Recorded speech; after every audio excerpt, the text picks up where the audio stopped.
knowledge and take this country and take their resources and do what we please and leave the civilian population to fend for itself. And that's exactly what I saw, and that's what happened. We see a devastated country. We see over 1 million people dead. We still see today over 4 million people, refugees either within or outside of their own country. And that situation that I saw back in November 2003 is consistently degraded with each subsequent trip that I went into Iraq, including up to the most recent trip I was there, which was just this past February.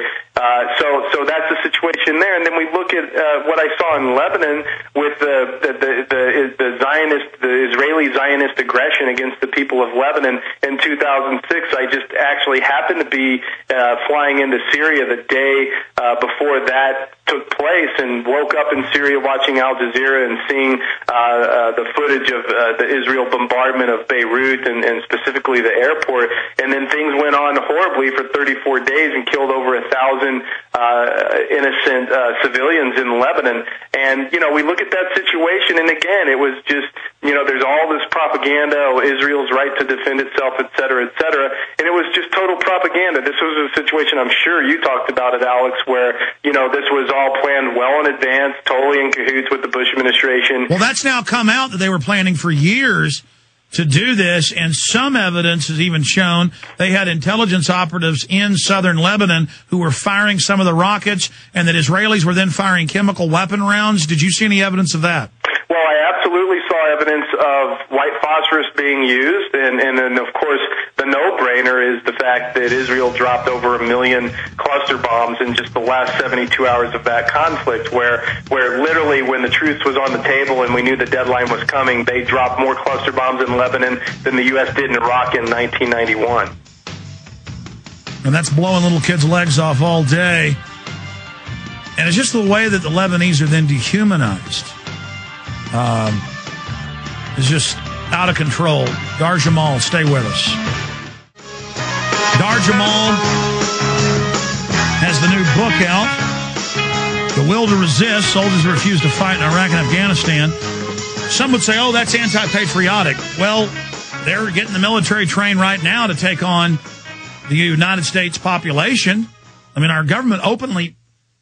The head of the Naval War College, Thomas Barnett, professor, gets up on C-SPAN and says they work for Wall Street and foreign banks. I mean, it's a big joke to these guys. They're not patriotic. They don't care about America. They care about the New World Order. And Pat Tillman saw him growing the poppies and gardening it and killing people and wrote letters home he was going to go public, and they murdered him. And that's now come out. And they'll murder anybody else with private lynch. Turned out she cowered in fear. A couple other soldiers fought off the Iraqis. They wanted to have a poster child for women to join, so they killed a bunch of her unit that survived. They'd kill them at their houses in Phoenix, kill them at their houses in Wyoming. I mean, these are killers, not to mention all the murder, the slaughter, the billions of dollars and pallets of cash given to the troops to corrupt them, the mercenaries. Dahr, I've talked to troops recently back from Iraq. They say it's just sewage everywhere, collapsing society, absolutely hellish. You've been there. Lancet says over 1 million dead Iraqis. What is the true state of Iraq? Well, it's a catastrophic situation, and those aren't just my words. Those are the words of the World Health Organization, several UN reports, International Committee for the Red Cross has alluded to that fact, and certainly the Red Crescent Society there. Again, the people the country's been completely destroyed, and they've been looted. Their resources are being privatized by the puppet government in direct cahoots, of course, with the U.S. government, and it's basically they're left in a situation where there's literally, according to the WHO, less than 1 out of 3 Iraqis now even have access to safe drinking water. Unemployment is completely through the roof, anywhere from 40 to 70% on any given month. And the average home in Baghdad has about 2 hours of electricity per day. So it's really, again, as I've talked with you on your show before, it's an unlivable situation, and it's as bad today as it was even a few years ago at the height of the bloodletting. And, of course, it's getting less attention now in the corporate press, but, the average life for the average Iraqi today is one of a matter of survival on a day-to-day basis. So it's total siege. It's genocide. It's post-industrial eugenics world. exactly what State Department Memorandum 200, penned by Kissinger in 73, said, using war, using famine to cull that population. Well, certainly the facts on the ground would back that up because, it is economic warfare. And I think it's really, the most, poverty would be, the stark poverty there where there was an Oxfam International report that came out a little while back that it said that 45% of Iraqis are living in abject poverty on less than $1 per day.